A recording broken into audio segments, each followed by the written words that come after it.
So hey everybody, welcome back. This is Josh Cantwell, CEO at Strategic Real Estate Coach and Freeland Ventures. Welcome back to another edition of the Strategic Real Estate Coach podcast. I hope you've been enjoying all of the interviews and all the content that we've been putting out, and really excited for to share some ideas with my good buddy Kyle Griffo. Kyle is our head coach at Strategic Real Estate Coach. He is actually a former student, followed us and our brand and me for years, came to one of our events. Kyle and I, mentored Kyle for a while and primarily focused with him on raising money. Kyle already had experience in doing deals and short sales and foreclosures. So we really focused in on raising capital. And a couple of years ago, Kyle had over and over been to our events and was coaching a lot of people and working with them. And Kyle was given the official title as our head coach. And so Kyle helps us develop our curriculum for our Masters Elite and Maverick Mastermind students. It's a very high level, very advanced curriculum to take people from, in some cases, new to intermediate investors, in some cases from intermediate to advanced, and in some cases already advanced investors that we're coaching to really build their portfolio so they can have a full life of abundance and free time and financial freedom. So Kyle's really kind of baked into the fabric of our company now and does an amazing job with coaching our people. So Kyle, welcome aboard, and glad to see you today, man. What's going on? How you doing? Thanks, man. Just enjoying the November weather here as we start getting colder, about 15 degrees colder than we should be. So this is getting ridiculous, but I keep wondering why we live here in the Midwest, but we do, right? So whatever. You're growing the winter bush, huh? Growing the winter, winter out, a little fur to keep me warm, right? Nice. So Kyle, you are a very active and very successful investor. Kyle's flipped like 300 properties. He's done commercial developments. He's built new construction, flats in like downtown Chicago. Yep. He's done assisted living facilities and like residential assisted living centers, apartment buildings, done it all. Raised millions and millions and millions of dollars of private capital. And normally I would do a podcast with you and talk about your journey, right, from, kind of as a new investor and what was going through your mind and where you're at today. And then where would you be wanting to take your business? But instead of that, why don't we focus more on our students' journey? Sure. And, when somebody signs up for coaching and they're kind of getting going, what is your mindset as a mentor and as a coach? What's your mindset with, taking on a new student and kind of getting them off on the right foot? What do you want that first or second coaching experience to be like for you and for that new student that you're working with? Yeah, well, what I love about our coaching program is that we don't have a manual, right? We've always said that we don't have a manual. We don't read through a script, call after call after call. There's no call one, call two, call three. That's not how it works for us. So all of our coaches, we sort of take that litmus test in the beginning and say, where are you at? Where are you at? Because all of our students are not at the same pace. They don't start off at the same pace. We've got guys who have done deals. We've got guys who have 100 of deals before, but still don't have a business, right? I used to have a student 2 years ago. They were wildly successful, probably made a couple hundred grand a year, but had no idea why they made a couple $100,000 a year, right? We're not good at their business, could have made more money. And that's why they ultimately joined coaching, was because of that reason, was to develop the system. So to answer your question, it's to take inventory, take stock. Where are you at in your business? Are you brand new? Which is cool with us, right? That's absolutely fine. But we want to know that. Are you brand new? I've never done a deal. I don't have an agent. I don't know what the MLS even is. All I know that this is what I want to do. Or are you intermediate? Are you trying to figure yourself out? You've done a couple deals. I did a couple deals 5 years ago. Now I'm trying to figure it out. Or are you advanced, but trying to transition from hobby to business? That's what I always say is when you make your hobby a business, then you're truly in business. And a lot of our students, that's what they're trying to get to that point, is to be successful. They are successful, but they want to make it truly a business. So that's really the first step in evaluating where are they at. Yeah. We really kind of looking at the gap between, okay, where you at? Yep. And then where do you want to go? Sure. And our job as coaches is to give them the tools, the resource, the advice, the knowledge, and really even the mental belief that they can get from where they are now right to where they want to go. So that's your perspective, and that's your sort of goal during that first or second meeting. Yeah. What from the student's perspective, what are kind of the things that you're hearing from them? Like, what are the recurring themes that they're saying to you and saying like, oh, here's where I'm at, and I can't get there. I signed up for coaching for these reasons. What's coming out of their mouth? What's their big concern?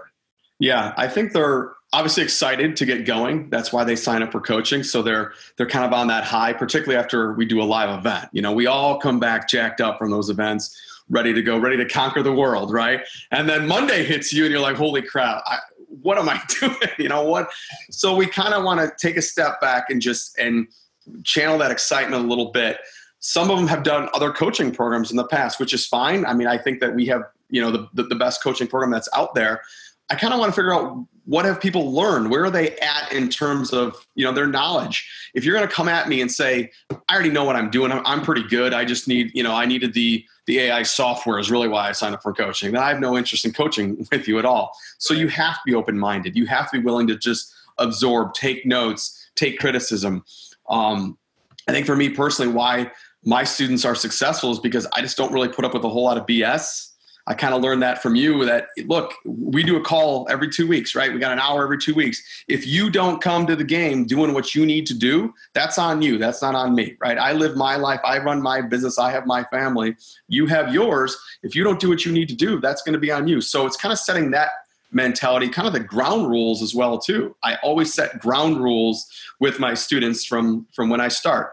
What are their expectations of me, first of all? What do they want from me, right? I had a student who said, we haven't found a deal yet. And we had been in coaching, 3 months. And he says, we haven't found a deal yet. I'm like, I have deals. You haven't done what you've needed to do to find yourself a deal. How many MLS offers have you made? Oh, I've made one in the last 3 weeks. That's not going to get it done, right? I look at other students who have made hundreds of offers to get that one deal. And we know that may happen. That's just the nature of the business. So just kind of setting their mind frame right from the very start to say, where are you at? You have to be willing to be coachable, as we always say. You have to be willing to absorb information.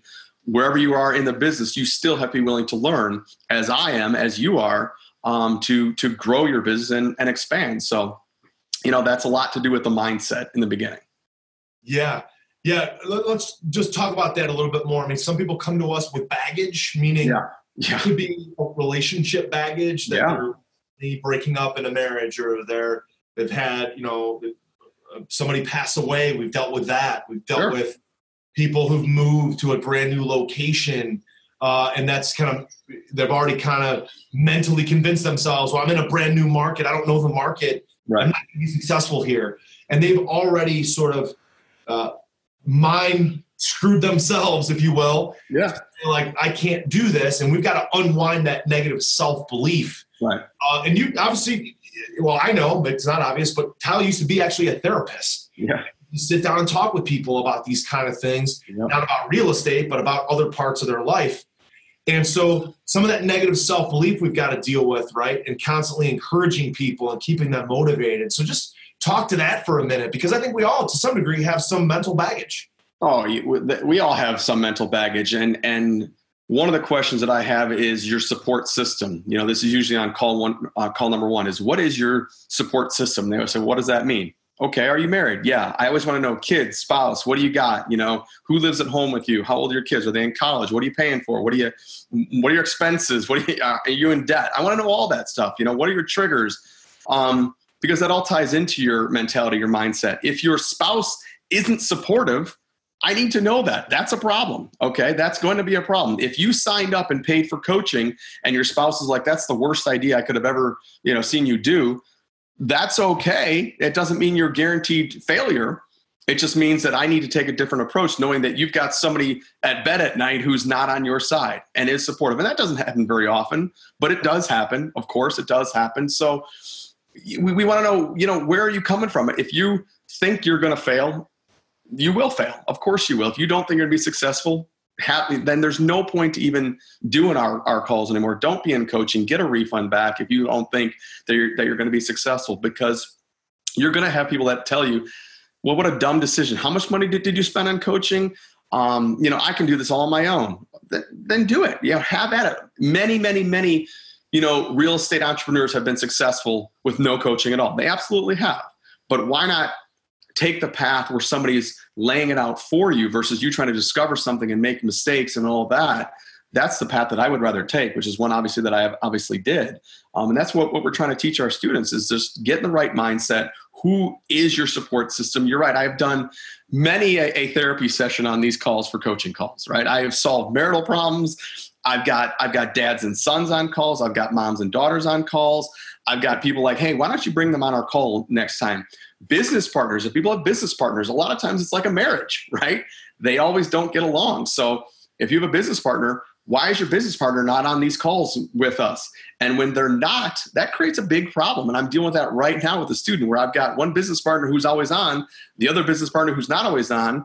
I go to do a boots on the ground and all of a sudden I'm getting like two different stories here. And I'm like, all right, I don't hear a lot about this on the calls, but now that I have you guys in person, it's a very different dynamic than what you guys are certainly telling me. So that's important for us to find out about our students as well. So.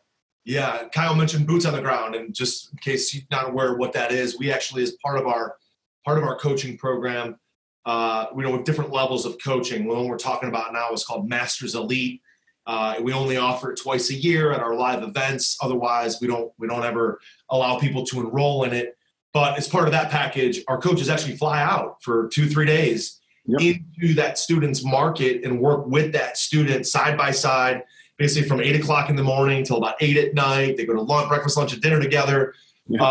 And they go out in the field and they look at properties. They make offers. They talk to private lenders. I've watched Kyle and DK and our other coaches on video actually pitching private lenders with their students or writing offers. So it's actually a really cool experience for the coach and for the student. And I know a lot of other people have really said, like, this is my favorite part of coaching is when my coach came out.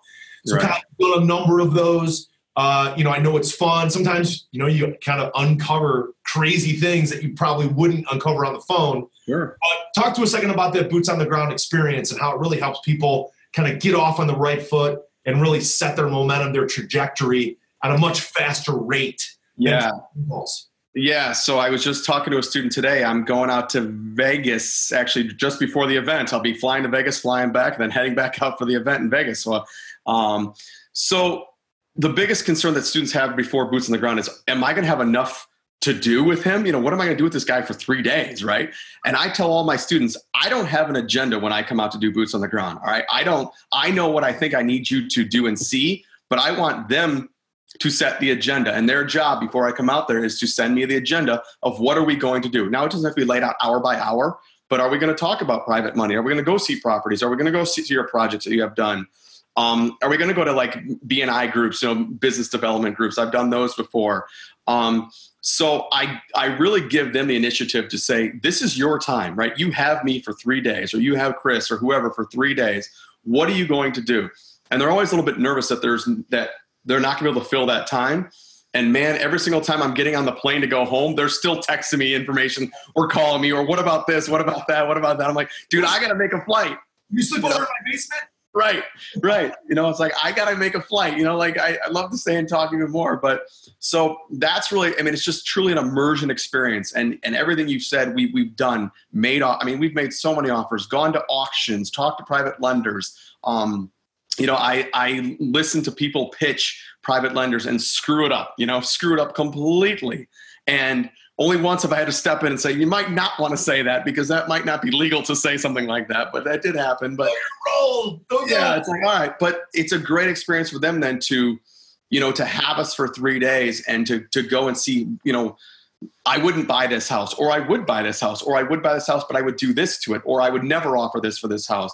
Things like that. Talking to wholesalers, what to say to wholesalers, talking to sellers, and just getting a chance to get to know them even closer personally, spending more time with them, because it's long days for us. It's long days for them. A lot of times they're like, oh, do you go out to dinner with me? Like, how does that work? And I'm like, dude, I'm there. I have nobody but myself. So either I'm going to dinner with you or without you. I'm still going to dinner. So, might as well take advantage of it and let's go to dinner and do something like that. So, but it's a great experience. It's fun. I've done a handful already again this year. Like I said, I'm going to Vegas here, November 26th. I think I go now. So, but it's just a phenomenal, and every student I've ever done, it just gives them, it laser focuses them on what they need to do, because it's really specifically about their business and growth and expansion of their business. And if it's a hobby, making it a business, you know. There are guys that still have full-time jobs, even when I go out and do boots on the ground. Now they have to take 3 days off for me, but it just motivates them even more. And I always leave with a date in mind for them to quit their full-time job, because that's what everybody, well, I shouldn't say that. That's what 99% of the people want to do, is quit their full-time job.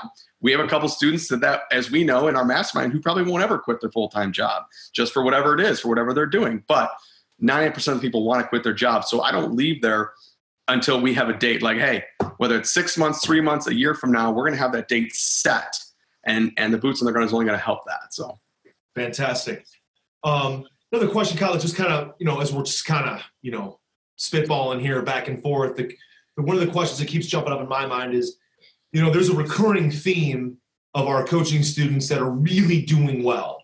The Joe Greaves of the world, the Eduardo Lopez's of the world, the Teddy Slacks of the world, the Jeff Hendersons, the guys that have jumped in with 2 feet. Some of them are doing lots and lots of wholesaling. Some of them tons of rehabbing. Some of them have become private lenders. Some of them are borrowing money from Freeland. But a lot of them have some of the same exact characteristics for success. So my question for you is, what's maybe the 2 or 3 recurring themes that you're seeing in our most successful people?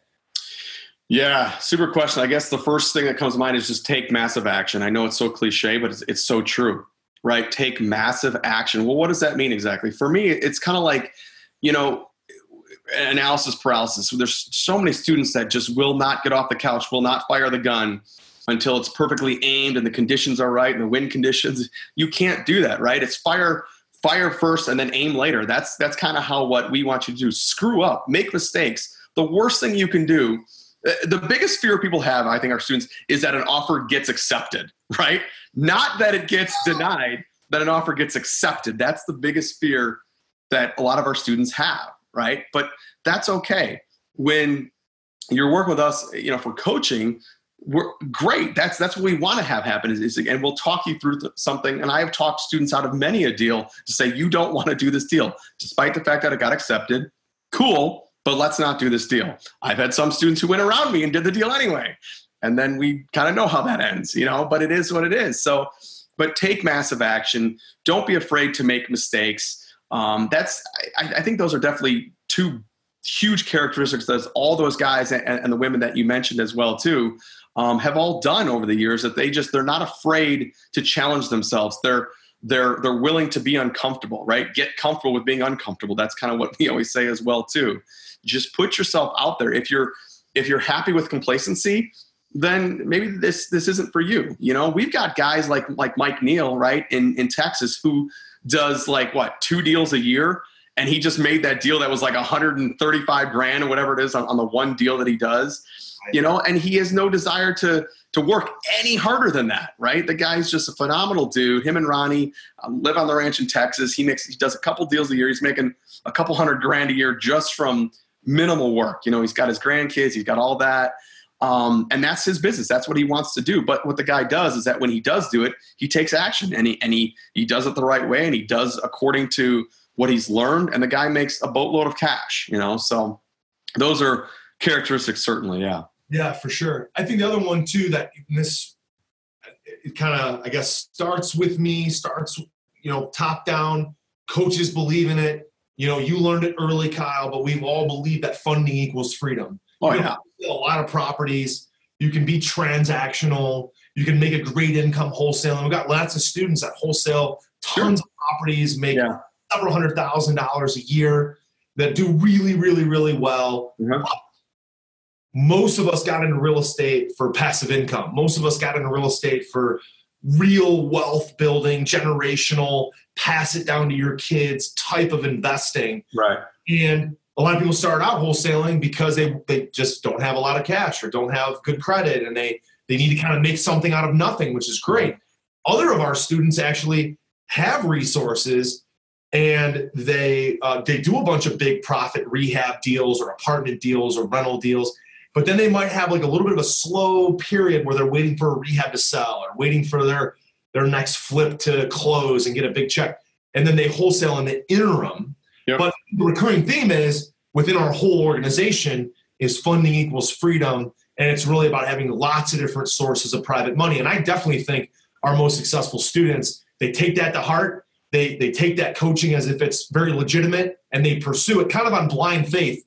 Like, hey, my coach, Josh, Kyle, Chris, Darren, DK, whoever says, I got to raise money, and then we give them the tools to raise capital. That to me seems very, very important. So you just want to comment on that?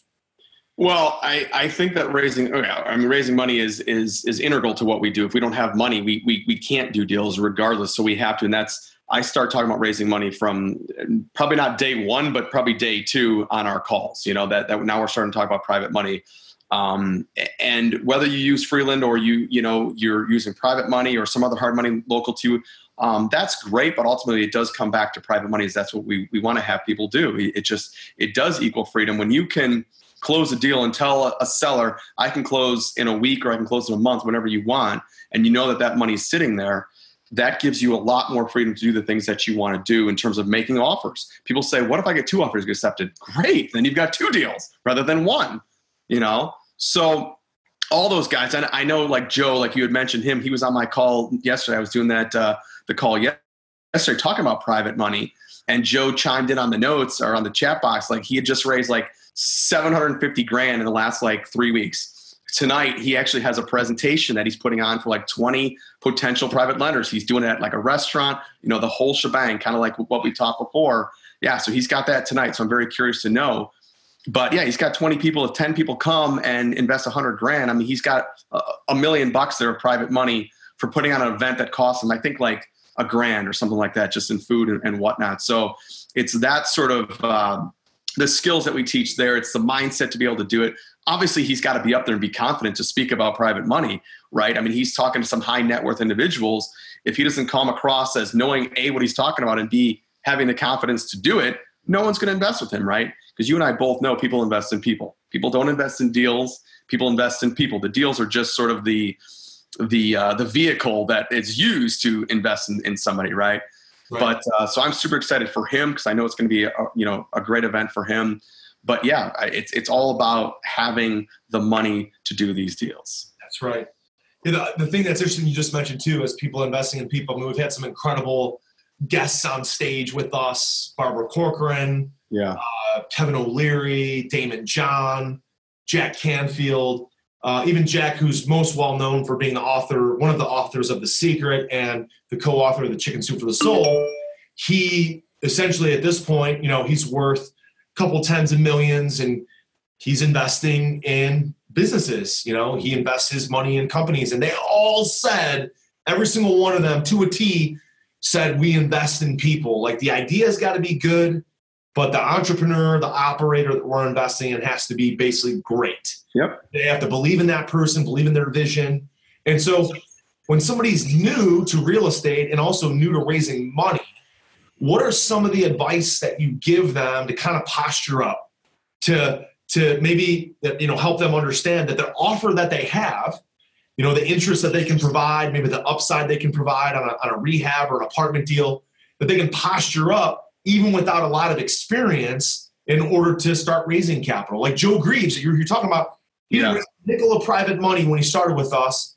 Now he's raised, probably about $1 million or more. Just got 750. He's having a presentation today. So what took him in the last 18 months from somebody who never raised a nickel to be able to posture up and be confident? Yeah, I think, I think first it comes down to having confidence in the ability to raise money, right? And I was just I had student calls today and we were talking about that you have to fake it till you make it a little bit. When you're talking about private money raising, you just do. Because if you don't have the confidence in your product that you're selling, the product that you're selling is your ability to make somebody money. That's the product that you're selling. You're not selling houses. You're selling, when you're talking about private money, my product to you is that I have the ability to make you money and a nice return that you might not be able to get somewhere else with the, in light of the stock market going up and down and crazy for what it is. I have a lot of people now turning to me and say, hey, what other opportunities do you have?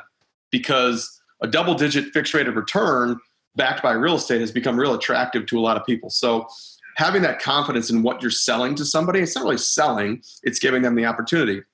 I always say, when I meet a potential private lender, I feel it's their lucky day for meeting me, not my lucky day for meeting them. It's like, I have an amazing opportunity for you today that I guarantee you're not going to get today or tomorrow. So again, it's just being able to have the confidence, even if you never raised a dime of private money. I know for you, you started off with your mother-in-law, or so, who is somebody, right? Mother-in-law, yeah. Yeah, exactly. So, I mean, that's kind of how it starts with anybody. I wasn't born with millions and millions and millions of dollars to invest, and I know you weren't either. So it has to start somewhere, and you have to have that confidence. You always talk about the R&D and all the materials that you provide. Rip off and duplicate. Take everything that we provide you and utilize it. Put together a nice investor presentation, a nice investor packet. Talk about being part of this huge, massive, national group that is doing these deals across the United States and masterminding and all those events. Use that as credibility as well too, because again, if you don't come off as confident, nobody is going to invest with you. Your parents won't invest with you if you don't sound confident, right? If your parents don't invest with you, then then you got some real problems. But as well, just kind of my two rules of thumb that I kind of always live by are just do what you say you're going to do, right? And make business with you really, really simple. I think if you can follow those rules in business, just do what you say you're going to do. If you say you're going to do something, do it. And just make business with you really, really simple. With my private lenders, business with me is really, really simple, right? My offices consist of Panera or a Starbucks. That's where I'll meet you or your home. You write me a check, and then I bring you back a check plus interest in a few months, right? It ain't difficult, right? It's not challenging to do business with me, but that's why my investors really do like doing business with me, because it's so simple. I'm not asking for them to come out to the property and look at it. They can if they want to. Nobody has in years, I can tell you that. Right. So I think just that two rule of thumb, but again, having confidence in what you're selling and being able to sell yourself is so important, because guys don't necessarily care, about, well, they do care about how much money they're making, but that's really tertiary. I think almost anything. It's like, how are you going to protect my money? Who are you as a person? And then they want to know, okay, what am I going to make? All that. But it's really is how do you protect my money and who are you as a person? If you can provide good, solid answers for those things and present well, people will invest in you. Absolutely. That's fantastic, Kyle. So as we kind of like round third base and head home here, you've seen lots and lots, dozens, hundreds of our members go from new to intermediate to advanced. In your opinion, after mentoring lots of people, your own journey, your own path to being very successful with real estate, watching our other coaches grow up, and then now they're working on massive apartment buildings. A lot of our coaches are private lenders. Guys are doing assisted living facilities. What do you think are just a couple maybe pieces of advice for a brand new investor, maybe somebody who's never been on a webinar, never heard of us before? Maybe this is the very first interview they've ever seen, first time ever even really talk about real estate. Right. Like, what are some things for them to keep in mind, for them to, kind of keep things in perspective about being successful, whether it's in real estate, whether it's raising money, whether it's just in your family, whether it's in relationships? What are some pieces of advice that you would maybe give your younger former self that you wish you heard maybe 10 or 20 years ago that you could pass along, maybe that you'll pass along to Zach and your kids, or you'll pass along to your next student or a new investor?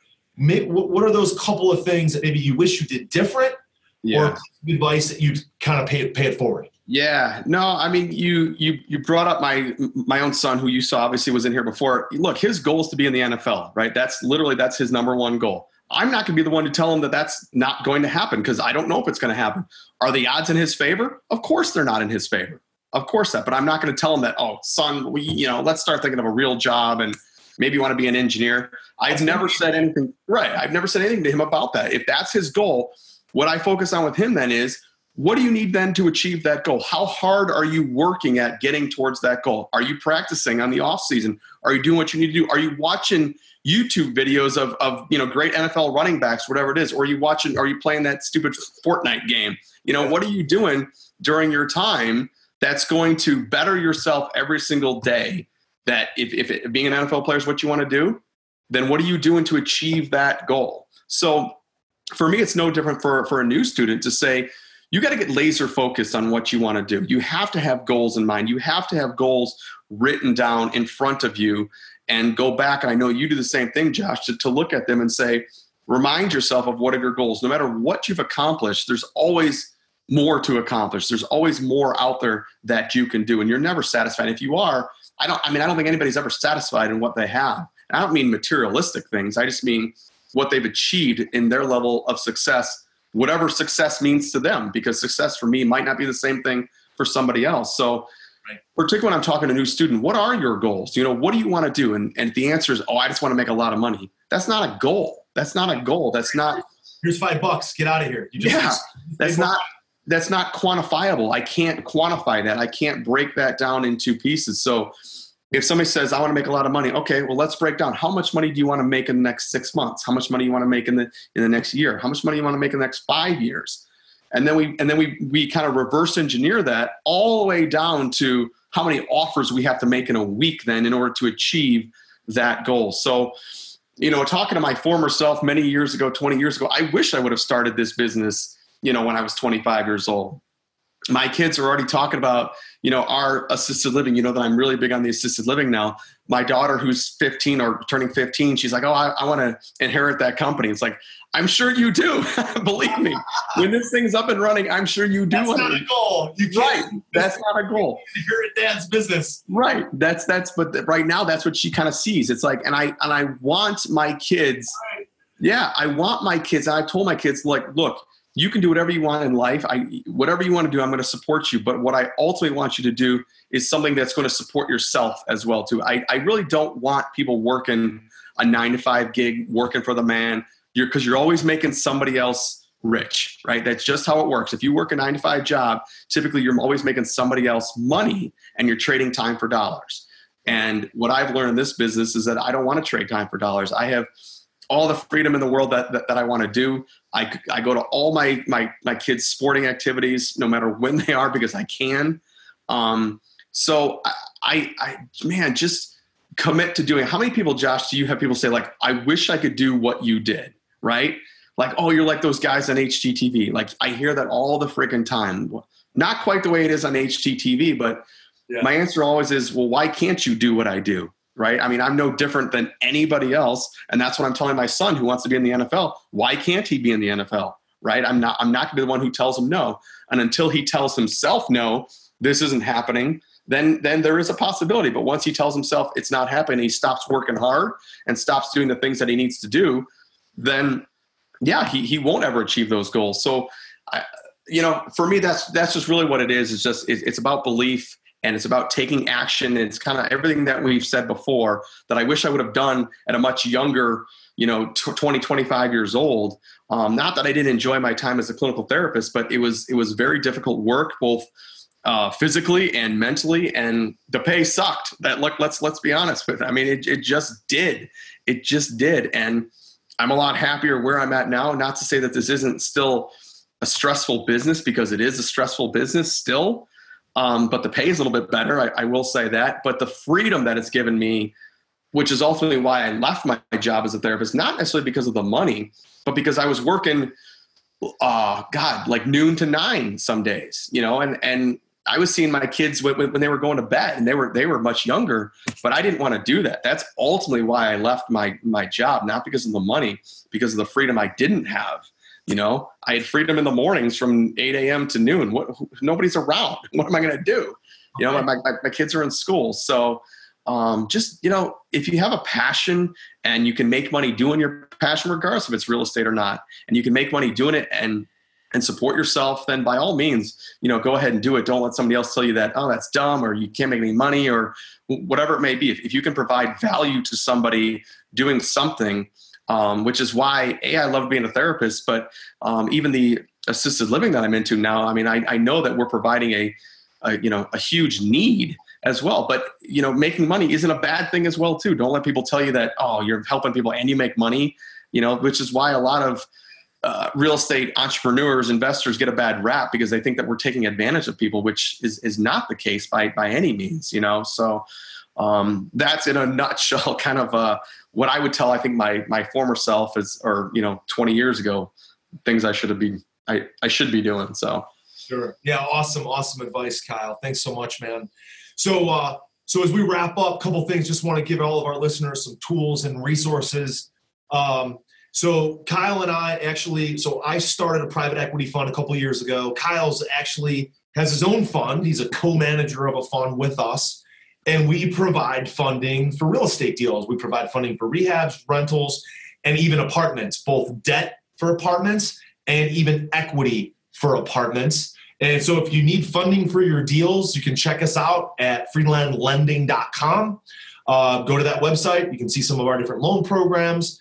And on a deal, for example, like let's say a 50-unit apartment, you might get an 80% financing from a bank for purchase and rehab, and you're going to need that 20% down. Well, Kyle and I love to get involved in apartment deals with good operators or assisted living deals with good operators and place some of our capital in those transactions. We can also provide the 80% debt financing to get those deals started. So we funded, about 300 or so deals for our students. Kyle works with a lot of those students that we fund deals for. And Kyle also has his own fund or capital that he's recruited that we put in place. So check that out at freelandlending.com. Also, Kyle, I wanted to give you an opportunity. If people want to connect with you, if they're from Chicago, if they want to, refer you deals or joint venture with you, or maybe be a private lender to you, or, they're maybe local, they're looking for some mentoring in your market. Do you have a website or an email or something, Facebook page that people can connect with you? Yeah, I mean, definitely. I'm on Facebook. People can email me as well too. You can email me at kgarifo@shreknow.com. So KGARIFO at SRECNOW.com. You can definitely email me there. If you're local, want to talk. I've talked about getting together kind of a local mastermind group as well too. I'd love to be able to do that.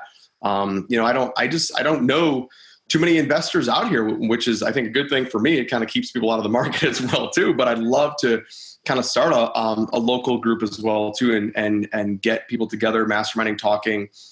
There's plenty of deals out there for everybody. But yeah, people can definitely get in touch with me. You want to chat, you want more information on coaching, whatever you want. So absolutely. Fantastic. Yeah, look up Kyle. Email him. Check him out on Facebook. Again, last name is Garifo, GARIFO. Kyle, check him out, make friends, and connect there. Finally, just, Kyle, obviously being our head coach, is also one of our featured speakers at all of our live events. We've got a live event coming up very soon, December 7th through the 9th in Las Vegas. You can check that out at flippinfun.com. There's still tickets available. The closer and closer we get to the event, the more expensive tickets get. So if you're interested in coming and hearing from me and Kyle and our entire faculty, and working with us face-to-face. And, our events are not seminars. They're not networking events. We treat it like a coaching event. So we get in with the crowd. We walk through the crowd. A lot of interaction, putting together your financial game plan, essentially, for when you leave the event. So if you're interested in being there, check out flippinfun.com. And finally, like I said, Kyle's our head coach. You can get more information about coaching at joshcantwellcoaching.com. You can check that out if you're interested in looking into our mentorship. Again, you have to qualify through an interview process. We interview all of our students, make sure that they're a fit for the program, that they're coachable, that we can work with them, and we can have success with them. Somebody comes in with the wrong mindset, like Kyle said, or that they think they know it all, like Kyle said, I'm sorry, but we don't want you in the program. It's just not something we want to work with. So a couple of resources there to check out. Connect with Kyle. So Kyle, any kind of final parting shots or words of advice? No, I mean, I truly, Josh, I've been with, I think I said I saw you in 2008 in Dallas. I think was the first event. Was it 2008 or 2009, whatever it was, right? To think that we're going on 10 years now of me being part of the organization. I think it's a credit to you that you're still, quote unquote, around when a lot of people have come and gone. And, I've had companies, there's been a lot of speakers and gurus and whatnot that have come and gone by the wayside. They couldn't adapt. And just kind of creating what you've always told me, and it kind of stuck, was creating that evergreen business, right? Because this business is always changing. And if we don't change with it, then we're going to be out of business, right? So I think that's one of the things that we do now at Shrek, is that teach that I see our company, even the coaching now sort of changing. Wholesaling has become kind of bigger now as well too. And we never used to teach wholesaling at all. And now we certainly do a little bit more and more and more and more.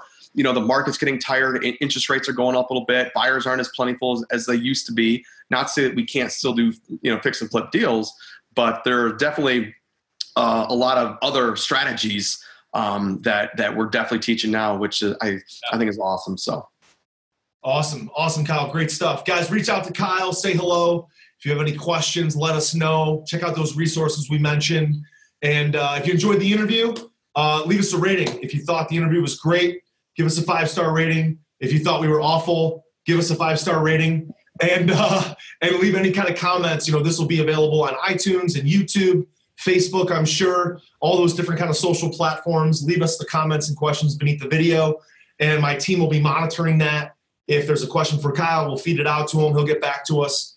If there's anything we can answer, we'll answer it right inside of the comments beneath the video. So thanks so much for joining us today. Kyle, great job. Appreciate it as always. And we'll see you out in Vegas in a couple weeks. I'll be there. All right, guys. Thanks a lot. Thanks for joining us again on the Strategic Real Estate Coach podcast. And we'll talk to you soon. Take care.